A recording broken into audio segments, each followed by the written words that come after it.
En France, avant 1789, le pays est gouverné par un roi. C'est une monarchie de droit divin. C'est le peuple, ou le tiers-état, qui paie tous les impôts. Le clergé et la noblesse qui bénéficient des privilèges comme celui d'occuper des fonctions importantes dans l'armée ou l'administration. Parmi les membres du tiers-état, les paysans sont les plus pauvres. Certains sont dans la misère à cause des impôts et des mauvaises récoltes dues aux intempéries. Ces mauvaises récoltes font que le blé est plus cher, ce qui touche aussi les habitants des villes les plus modestes. Les caisses de l'État sont vides. La révolte gronde. Le roi change plusieurs fois de ministre, mais le système des privilèges les empêche d'agir. Ne sachant que faire, le roi convoque les États généraux pour la première fois depuis 1614. Ils s'ouvrent à Versailles le 5 mai 1789. Les États généraux réunissent les représentants des trois ordres de la nation, le tiers-état, la noblesse et le clergé. Les événements qui vont suivre sont totalement inédits. C'est le début de la Révolution française. 5 mai 1789, ouverture des États généraux. Le roi Louis XVI, voyant que la situation financière est désespérée, convoque les États généraux qui réunissent les trois ordres composant la France, la noblesse, le clergé et le tiers-état. Pour préparer ces États généraux, les Français écrivent des cahiers de doléances dans lesquels ils expriment leur désir de changement. Les États généraux présidés par le roi ouvrent le 5 mai 1789. 20 juin 1789, le serment du jeu de paume. Les députés du tiers-état et quelques députés du clergé, surtout des curés de campagne, avec quelques nobles, amis du progrès, chassés par la reine et les princes de la salle de réunion des États généraux à Versailles, se réunissent dans la salle du jeu de paume. Ils prêtent serment et jurent de ne jamais se séparer. Ils formeront non seulement une assemblée nationale, mais également une assemblée constituante afin de voter une constitution pour la France.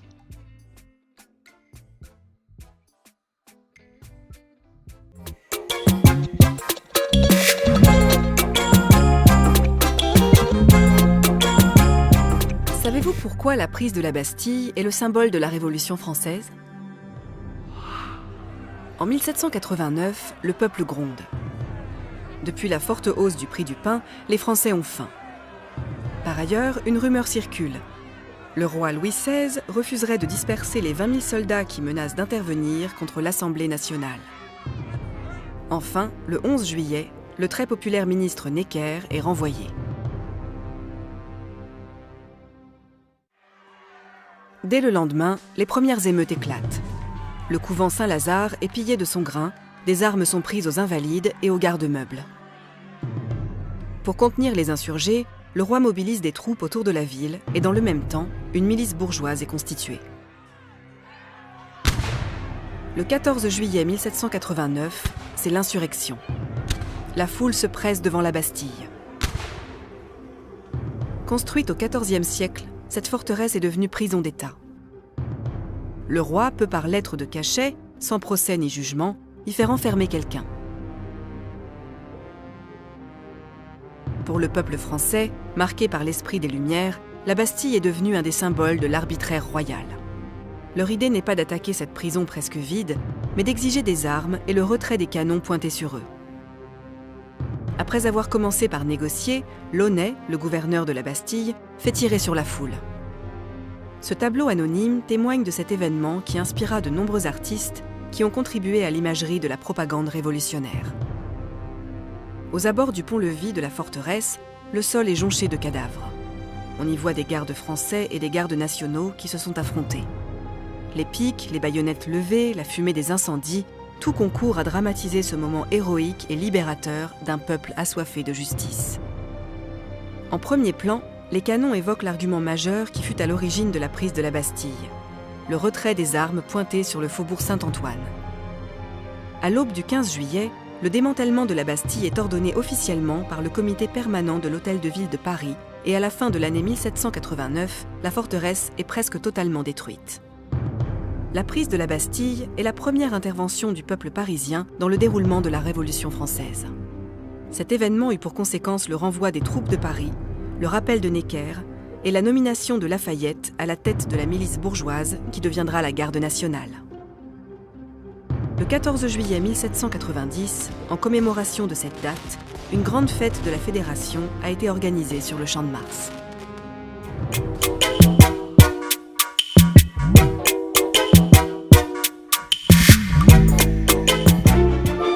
Deux semaines après la prise de la Bastille, la France est au seuil d'une guerre civile. Les paysans, qui ne paient plus leurs impôts, craignent une réaction violente de leurs seigneurs. Aussi sont-ils prêts à prendre les armes.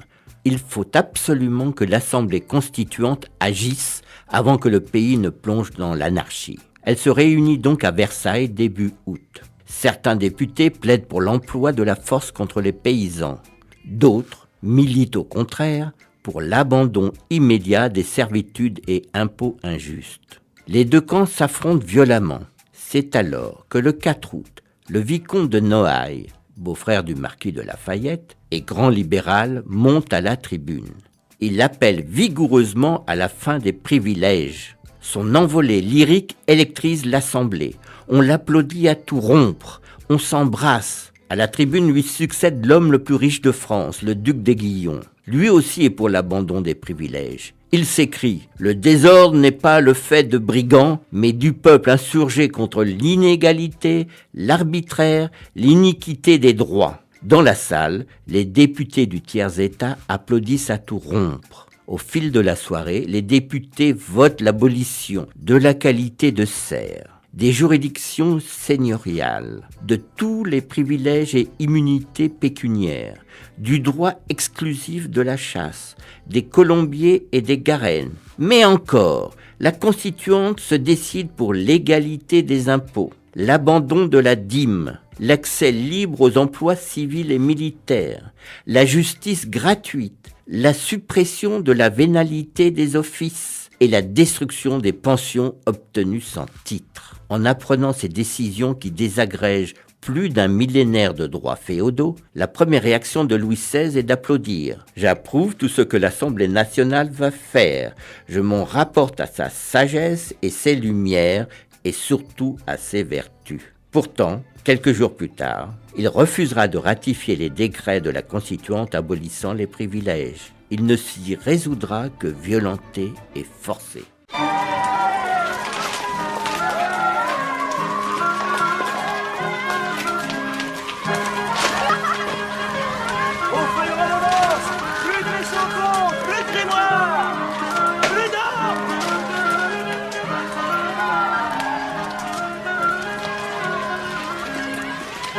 Vous voyez, monsieur le comte, toutes les corvées, ça durait depuis trop longtemps.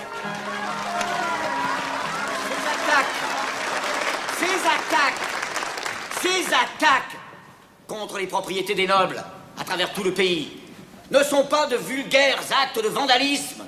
Ces attaques doivent nous remplir de fierté. Elles sont les bûchers expiatoires des privilèges.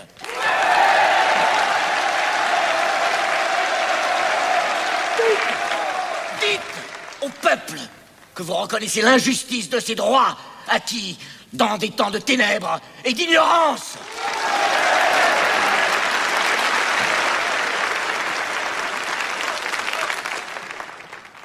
Notre collègue breton a raison. La colère du peuple est une juste colère. Moi, vicomte de Noailles, je propose que tous les privilèges et les droits de la noblesse soient abolis.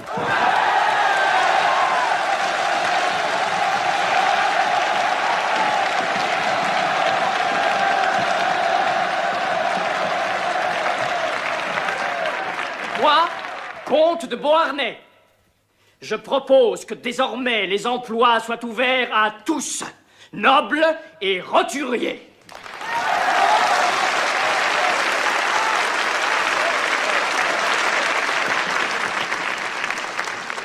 Moi, duc de La Rochefoucauld-Liancourt, demande que l'Assemblée nationale abolisse enfin l'esclavage des nègres, ces créatures dont il ne faut jamais oublier qu'elles sont humaines.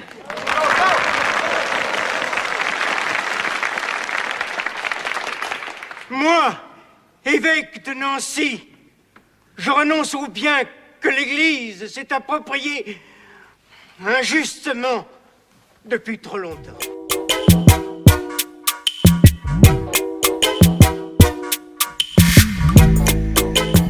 « 26 août 1789, Déclaration des droits de l'homme et du citoyen. Inspirée de la Déclaration d'indépendance américaine de 1778, la Déclaration des droits de l'homme et du citoyen comporte 17 articles et commence par « Tous les hommes naissent et demeurent libres et égaux en droit ». Cette déclaration est votée par l'Assemblée nationale. Peuple français, constitué en Assemblée nationale, considérant que l'ignorance, l'oubli ou le mépris des droits de l'homme sont les seules causes des malheurs publics et de la corruption des gouvernements, ont résolu d'exposer dans une déclaration solennelle les droits naturels, inaliénables et sacrés de l'homme. Je vous demande de vous lever, messieurs.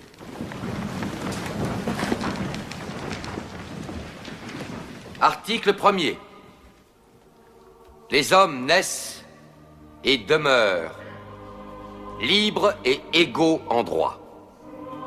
Les distinctions sociales ne peuvent être fondées que sur l'utilité commune. Ces droits sont la liberté, la propriété, la sûreté et la résistance à l'oppression.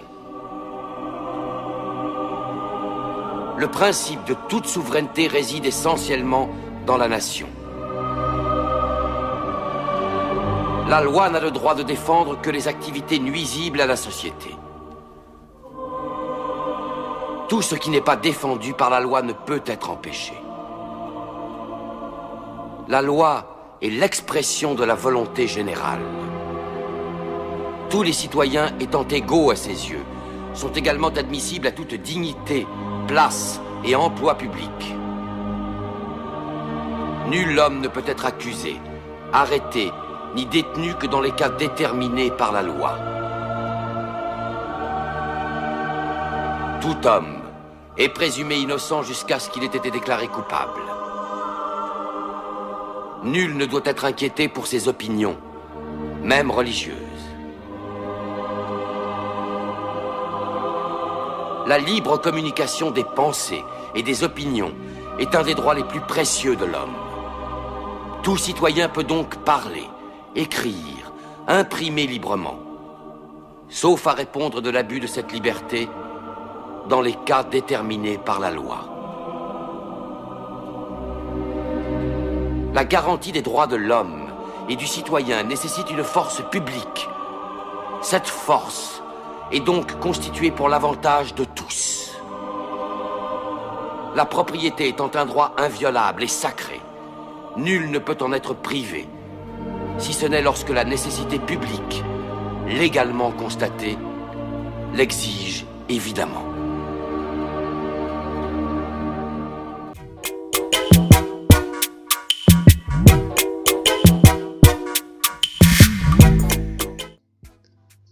Le 6 octobre 1789, le roi ramené à Paris.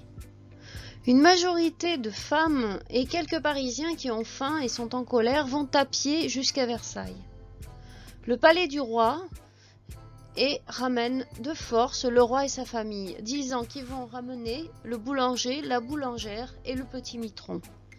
À partir de ce moment-là, la famille royale vit aux Tuileries, à Paris, sous le regard des Parisiens.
Pas plus de 4. Pourquoi elle n'est pas nous? On veut voir le roi, nous aussi. Et pas de pique. Par là. Ça suffit, Caromin. Tu calmes, vous faites donner la porte.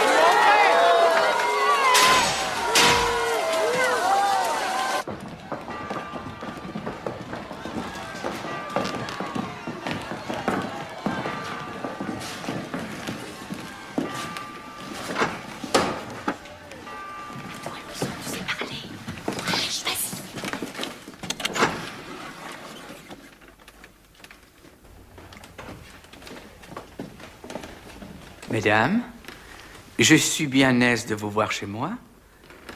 Que puis-je pour vous? Votre Majesté, ces 4 femmes ont été choisies pour parler au nom des femmes de Paris. Tous les Parisiens sont soucieux de connaître l'accueil que Votre Majesté réserve à la Déclaration des droits de l'homme et aux autres articles. Peut-être Sa Majesté préférait-elle entendre de la bouche même de ces femmes ce qui les amène ici. Eh bien?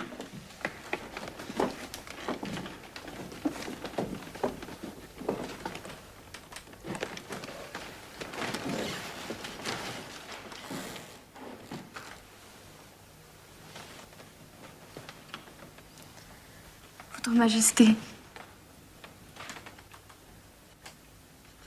Du peuple. Descends, vite!